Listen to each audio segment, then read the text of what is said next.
Ассалаумағалейкум ағайын. Бүгін 2026 жыл 12 июнь. Біз мынандай зат ойлап таптық. Арзан туалетный бумага сияқты өтетін. Бұл не қызмет атқарады?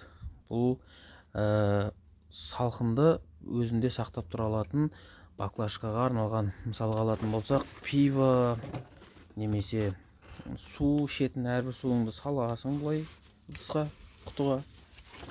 Бұл жылуды сақтап тұрады. Ыстықты, жылуды.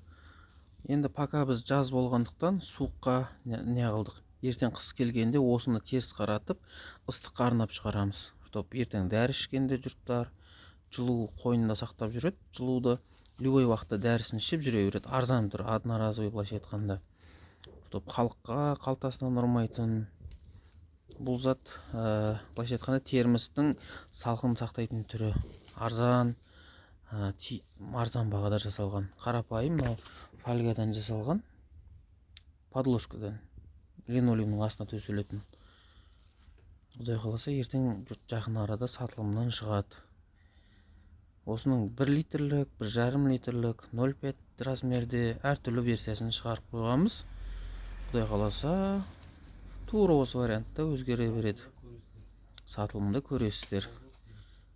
Ертең жұрттар шығарып атқан болса, болашақта бізден кейін. Мынау біздің авторский права. Бізден рұқсат сұрап, құдай қаласа істей бересіздер.